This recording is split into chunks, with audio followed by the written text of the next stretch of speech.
A billionaire gave 4 black cards to test 4 cleaning ladies, but what one black lady bought left him absolutely speechless. In a mansion so vast it felt more like a kingdom than a home, where every corridor gleamed with marble and every chandelier spilled golden light across polished floors, lived a man who was admired and envied in equal measure.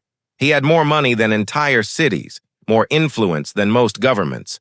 But what fascinated him most wasn't business or luxury, it was human nature. He had spent years telling himself that money was the sharpest mirror of a person's soul. When people had nothing, they behaved one way, but when suddenly given power and wealth, their true selves were revealed. And so, in secret, he devised little experiments to test people's hearts. Some called it cruel, others called it brilliant, but he believed it was the only way to see truth. One morning, he designed a test so peculiar that even he wasn't sure what the outcome would be. Inside his grand study, he placed 4 glossy black credit cards on his oak desk. These weren't ordinary cards. They had no spending limit, no restrictions. With them, one could walk into the world and take anything. Cars, diamonds, houses, or luxuries only the wealthy ever touched. For him, these cards weren't about money, but about choice. Who would reveal greed? Who would reveal compassion? He leaned back in his chair and called for 4 women who worked quietly in his mansion as cleaners. These women whose hands were rough from endless scrubbing, whose backs ached from carrying heavy buckets, whose lives existed in the shadows of wealth they could never reach. Day after day, they moved invisibly through his world of excess, polishing surfaces that reflected everyone's image but their own. Today, he decided they would become the center of his experiment. The women entered the study, unsure why the richest man they knew had summoned them. Their uniforms were plain, their eyes filled with confusion, their hands still carrying the faint smell of soap and dust. The billionaire looked at them for a long moment, then pushed the 4 cards forward. "Take these," he said simply. "For one day, buy whatever you want." His words were sharp but emotionless, giving no explanation. The women exchanged anxious glances. Could this be real? Was it a trick?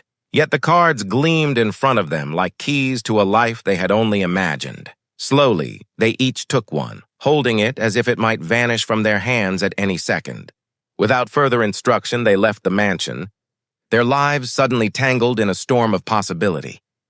The first woman, overwhelmed by years of yearning for beauty, hurried into a jewelry store where diamonds sparkled under glass cases like frozen stars. All her life, she had cleaned jewelry for others, dusting lockets and polishing rings that never belonged to her. Now, with this limitless card in her pocket, she felt something shift inside. She pointed to the brightest necklace, the largest diamond, the gold that caught every eye.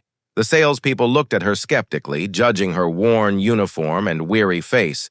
But when she handed over the black card, their smiles changed instantly. Bags were filled with treasures, boxes stacked with glittering wealth. For her, it wasn't just jewelry. It was revenge against years of being told she would never own something so precious.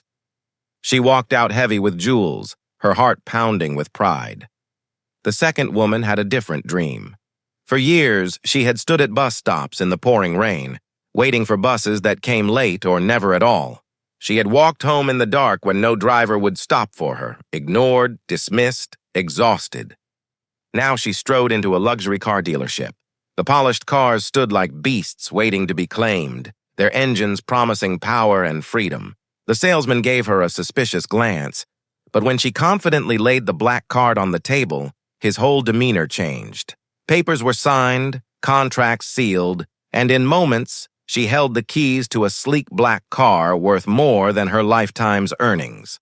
As she drove away, her hands gripped the wheel tightly, and for the first time in her life, she felt what it meant to move without barriers. The third woman entered a designer boutique filled with mannequins dressed in gowns stitched with silver thread and leather handbags displayed like trophies. She had always been told she didn't belong in such places.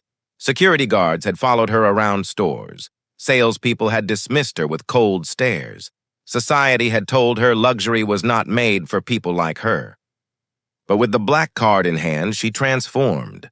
She swept through aisles, piling gowns, shoes, handbags, and perfumes into the arms of startled assistants. Every swipe of the card erased years of humiliation. Every bag carried out of the store was a declaration that she, too, could belong. She laughed as she left, drowning out the echoes of exclusion with the rustle of designer fabric. But the fourth woman, the only black woman among them, held her card differently. She didn't run into a jewelry store or a boutique. She walked slowly, her eyes heavy with thought. She passed glittering windows of diamond displays, glossy cars parked behind glass walls, mannequins in clothes worth fortunes. She paused, watching others gaze longingly at things they could never afford. And then she walked on. Hours passed before she stopped in a part of the city many avoided. The poor neighborhood where children played barefoot, where mothers counted coins for bread, where fathers lined up outside job centers that rarely offered hope. The woman stepped into a grocery store. She filled carts with milk, rice, bread, vegetables, meat, and fresh fruit. She paid for truckloads of supplies, then moved to pharmacies, filling boxes with medicine, soap, and sanitary products. She used the billionaire's money to buy food and necessities for strangers she didn't even know. By the afternoon, trucks followed her back into the neighborhood, and families gathered in awe as she handed out food, medicine, and supplies.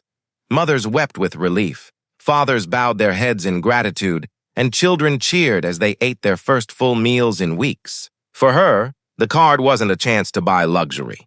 It was a chance to heal hunger, to bring dignity, to lift her community. When the day ended, all four women returned to the mansion. The billionaire sat waiting, eyes sharp, eager to see what they had done. The first woman proudly laid out her jewelry, diamonds sparkling in the light. The second jingled the keys to her brand-new car, her smile wide with triumph. The third twirled in her designer gown, laughing as she showed off her bags and shoes. Each believed they had impressed him. Then came the fourth woman. She placed no jewels, no keys, no gowns on the desk. Instead, she quietly unfolded a stack of receipts, groceries, medicines, supplies for hundreds of families. Her voice was calm as she explained how she had fed the hungry, clothed the poor, and given medicine to the sick. The room fell silent. The billionaire, for the first time in years, was speechless. He had expected greed, indulgence, perhaps even desperation, but he had not expected compassion on such a scale. His eyes softened and something deep inside him shifted. He realized that while wealth could buy gold, cars, and luxury, it was worthless without kindness. The black woman had shown him that true richness wasn't about what you could take, but what you could give. Overcome, he stood and declared that from that day forward, he would fund community projects under her guidance. Schools, clinics, food programs that would serve generations. The other women, who had thought themselves winners, now saw that in chasing luxury, they had missed the chance to change lives. And so, a billionaire's strange experiment revealed something profound. When given limitless power, most will think only of themselves. But the rarest souls, the bravest, the most compassionate, use that power to lift others. The black woman, overlooked and underestimated all her life, had proven that dignity, selflessness, and love outshine even the brightest diamond. Now, ask yourself, if someone handed you a card with no limit, what would you do? Would you chase your desires, or would you use it to change lives? Because in the end, wealth fades, luxury breaks, but the impact of kindness lasts forever.